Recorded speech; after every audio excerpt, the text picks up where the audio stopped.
Hello everyone. In physics classes, we are doing second chapter of class 12, that is electrostatic potential and capacitance. And our today's topic is we are going to find out the capacitance of a parallel plate capacitor with a dielectric slab. In our previous class, we discussed about the dielectrics. What are dielectrics? What are their characteristics? What is the dielectric polarization and the behavior of dielectrics under the effect of electric field. I hope you have revised that class. Students, all the classes are interlinked, so please don't miss the classes. So let's start this class. We are going to find out the capacitance of a parallel plate capacitor. I have drawn the diagram of parallel plate capacitor only. We have two plates facing each other, and this plate A we are providing by some source, we can say by any battery, some positive charge to it, and due to induction it is gaining negative charge, and its another face is connected to the earth. Let A is the area of each plate. These plates are like this, plate A and plate B, and we are showing the overview which is cross sectional, so only edges are visible. These plates are like this, okay. And both the plates having the same area, so they are identical, they have same size. A is that area, and suppose the separating distance is D, means by D distance they are far apart from each other. Now we need to find out the capacitance of this capacitor but with a dielectric slab. So introducing a dielectric slab of thickness T in the parallel plate capacitor. This is our dielectric slab of the capacitance T, thickness of the thickness T. When we were finding the capacitance of parallel plate capacitor, when the plates were present in the medium, the capacitance were given by A epsilon naught upon D. A was the area of plates, epsilon naught is the absolute permittivity of the medium when air was present there, so it is for the air, and D is the separating distance. The same thing is here except this dielectric slab. Of course, its presence is going to affect the capacitance of capacitor. So we know the formula for capacitance. It is the ratio of charge per unit potential. Okay, we are going to find the value of charge and potential, then their ratio will give the capacitance. This is the capacitance when air is in between two plates. Means no medium was present there, air was present. Then this was the capacitance of parallel plate capacitor. Now C is the capacitance when the dielectric slab is introduced here. Okay. So Q, the charge will remain same for this capacitor, parallel plate capacitor. The potential V is going to be changed. Now the two type of potential will be there. The one is in this dielectric slab, V1, and one is this V2, which is present in the air gap. Air gap, the gap between the dielectric slab and parallel plates, where dielectric slab is not present. Its thickness is T and the plates are separated by a gap D. So this gap is having potential V2. We are going to find out V as V1 plus V2. Then we will put this value of potential here, and we are going to find out the capacitance. Okay, how this potential is going to be changed? It's because of the electric field. We have applied some positive charge on the plate A. Due to induction, negative charge is here. So we can say this is the direction of electric field. We know the direction of electric field is from positive to negative, and let's suppose that electric field is denoted by E naught. So this V2 potential, this is due to the electric field E naught, and this V1 is the potential due to the E, you can say, of the dielectric, means the electric field inside the dielectric. Okay, so let's revise our previous class within 1-2 minutes. What happens when we put the dielectric medium into it? Dielectric medium, we know the net dipole moment will arise there. The alignments of molecules are going to reorient themselves, and how they are going to put like this: positive, negative, positive, negative, positive, negative, positive, negative, positive. Similarly, okay, every molecule is going to align themselves according to this one, and here negative, positive, because negative is there, so positive will get attracted. Negative, positive, negative, positive, negative, positive. Okay, so the direction of electric field inside the dipole is this. This is the electric field intensity in the dielectric, which is denoted by ED, and it is in this direction, positive to negative. Okay, now we are going to find out these potential with the help of these electric field. In the air, electric field is E naught, and in the dielectric, electric field is ED. When we discussed the relation between E and V, we come to know about this thing that E was given by minus dV by dr. Means electric field intensity is equals to potential gradient, change of potential per unit displacement. Okay, E is equals to minus dV by dr. And in our previous classes, I told you about this thing, that this equation we can use like this. That electric field is given by potential per unit length. Okay, this dV, dr are representing the small change in potential with a small displacement. If we take overall result, then we can write it as ratio of V to D, and this negative sign is for the opposite directions. The work done is done against the electrostatic force acting. This negative sign is for that. So we can neglect that negative sign because if we are taking the magnitude only, that negative sign is not going to affect it. So E is equals to V by D, or I can write the potential will be given by electric field intensity into length. This is the relation between potential and electric field intensity. In our previous classes, we have discussed this thing 2-3 times. Okay, so potential and electric field intensity are related with this thing. The unit of electric field intensity is volt per meter. We can write it like this or like this. Both are representing the same thing. Okay, so talk about the V1. V1 is the potential which is present inside the dielectric. So of course it is going to be ED into T.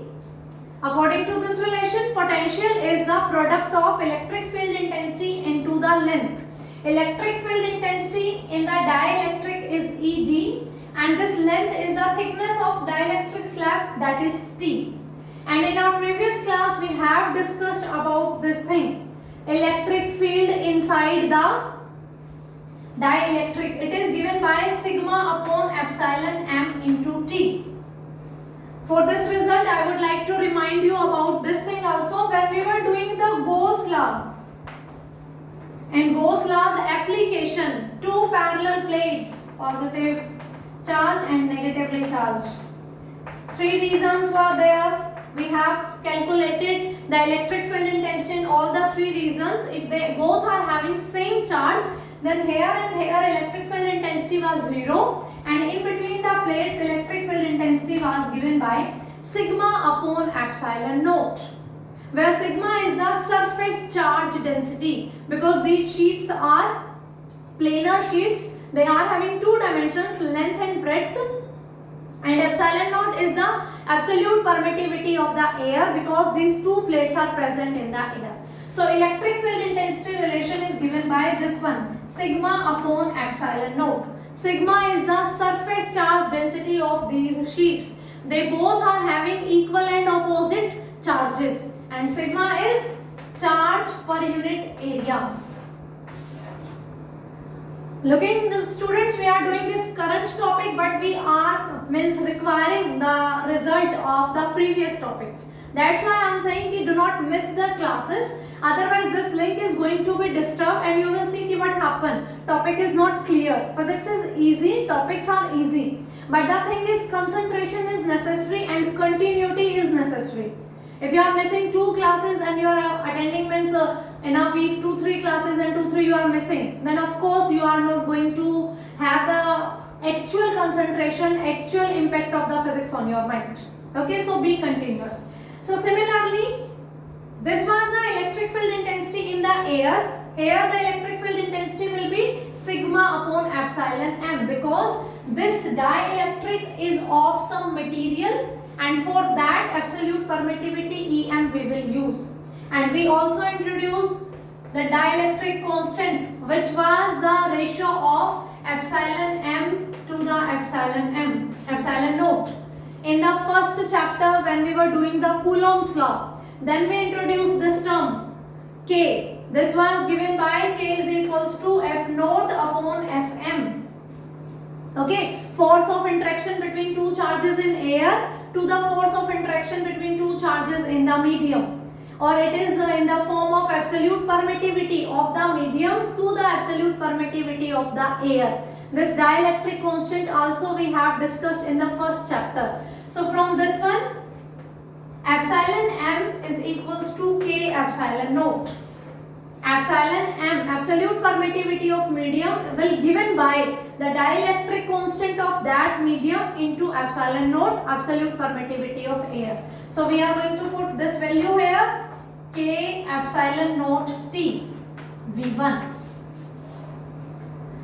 What we have to do, we need to find out the capacitance of parallel plate capacitor when our dielectric slab is introduced between the plates.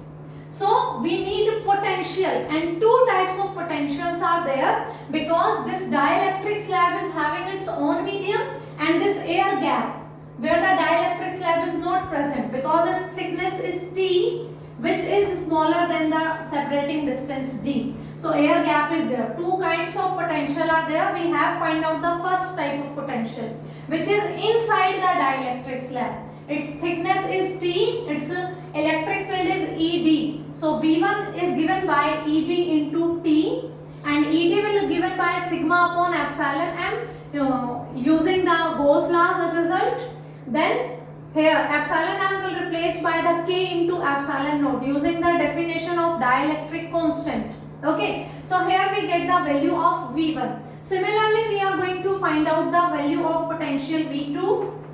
V2 will be, again the potential will be the product of electric field intensity into displacement E naught, because in air gap, what is the electric field intensity? E naught, which is due to these charges of the plates. Okay, E naught is the electric field intensity, and the gap means the length will be of what? The air gap. And look at the diagram carefully. The air gap thickness is what? Means out of total length D, inner length T, dielectric medium is present. Then of course air gap is having the length D minus T. Listen it again. T is the thickness of dielectric slab. Means in this distance, in this gap, what is there? Dielectric medium is there, and D is the gap between two plates. So of course air is present in this length, D minus T. इस बचे हुए area में ही air है, and E naught is the electric field here. So it is given by D minus T. Again using the Gauss law, and this E naught will given by sigma upon epsilon naught D minus T. So I hope this potential is also clear to you. Students, these are our revision parts. If you are attending the class regularly, then you know about these results. I am just revising you these results if any one of you haven't attended the previous class, so that it is going to help you. Otherwise you will say that we are not getting anything. Okay. The main thing is potential is given by product of the length and electric field. For dielectric medium we have calculated, and for this air gap we have calculated. So we have the value of V1 and V2, two potentials with us. I am erasing it. Now we are saying these two plates are having same charge but of opposite nature, and we know that sigma is given by charge per unit area. We know that sigma is given by surface charge density, charge per unit area. So from here I can write charge is equals to sigma into A, surface charge density into area of the plates. Okay, so we get the value of Q and we get the value of V1 and V2. For this we need this one. So capacitance is Q upon V1 plus V2. Putting these values, Q is equals to sigma A upon V1. V1 is this, sigma upon K epsilon naught into T, this one, plus V2 plus sigma upon epsilon naught D minus T. Capacitance is given by the ratio of charge to the potential. Potential is sum of two type of potential, because dielectric slab is not exactly of the size which is the gap between plates. Air is also present. So two types of potential are there, V1 and V2. So we will be V1 plus V2. We have calculated the value of Q, V1 and V2. Now I have put it all the values. Okay, now sigma A upon, I can take common sigma upon epsilon naught. Sigma upon epsilon naught, sigma upon epsilon naught. Here T by K plus D minus T. Now the sigma will cancel out by this sigma, numerator and denominator both are having sigma. This epsilon naught will shift into the upper numerator, it will be A epsilon naught upon, I can write D minus T plus T by K. So this is the capacitance of a parallel plate capacitor with a dielectric slab. Okay, and this was the capacitance of the capacitor when air was present in between the plates. I hope up to this step it is clear to you. Okay, now we are going to compare the results when air was present in between the plates and when dielectric medium is present in between the plates. So rubbing these all, derivation part, and then we are going to compare the both capacitances.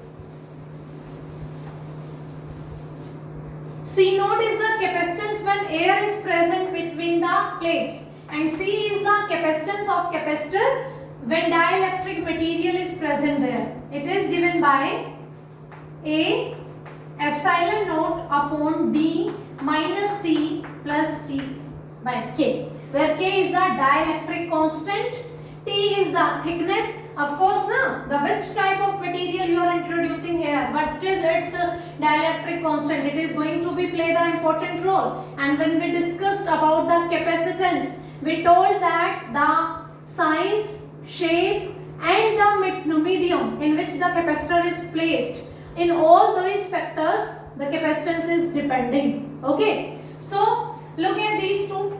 This is in the numerator area into epsilon naught. This is also area into epsilon naught. Here this term is divided by D only. Here this is term divided by D minus T plus T by K. Look, of course D is greater than this term, D minus T plus T by K. This term is divided by D and this term is divided by D minus something. Okay, so that means this denominator is smaller, and if this denominator is smaller, then overall result C is going to be greater than C naught. I am repeating, both the terms having same numerator, A epsilon naught, A epsilon naught. This is divided by D and this is divided by D minus T plus T by K.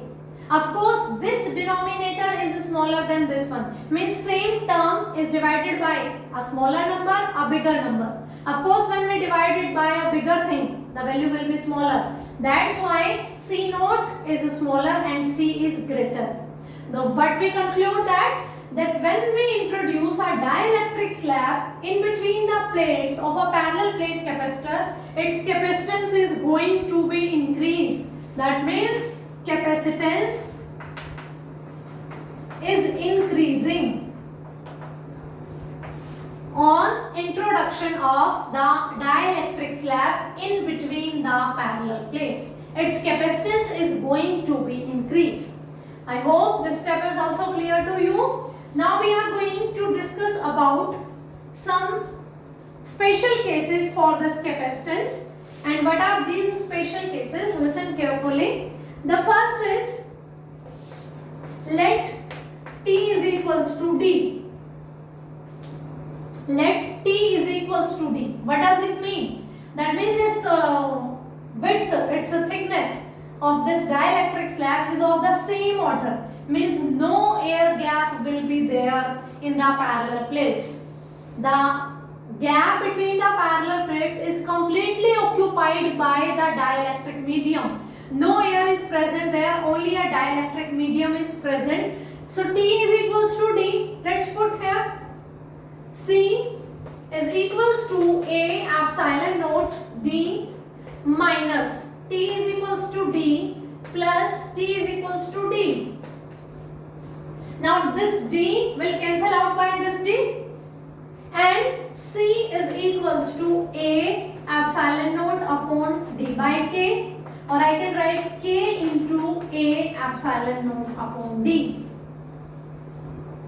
This is the case when we are saying the thickness of the dielectric slab is exactly of the size which is the gap of the parallel plate capacitor. Okay, so this thing reduces to this one, and this thing is what?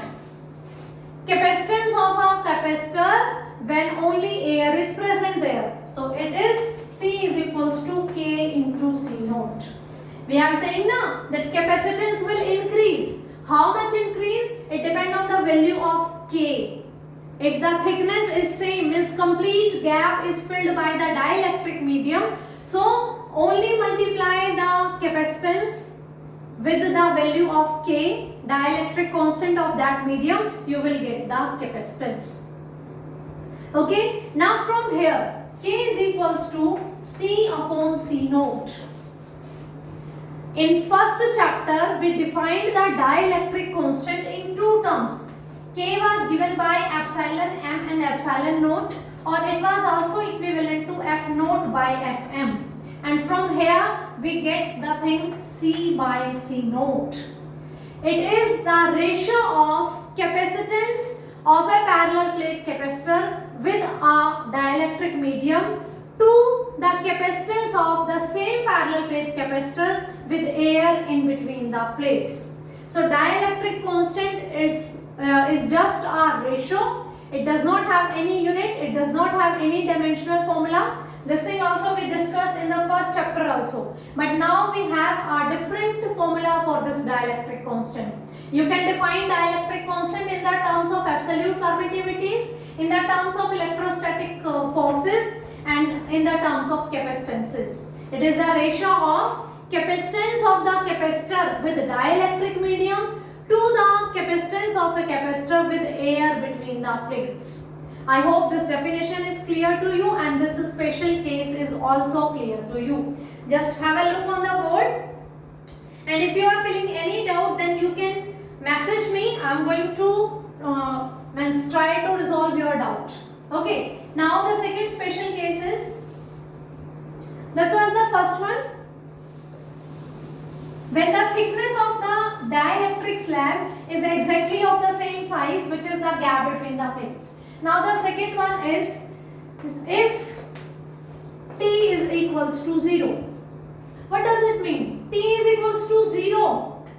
No dielectric medium is present there. Okay, what was the capacitance? C was A epsilon naught D minus T plus T by K.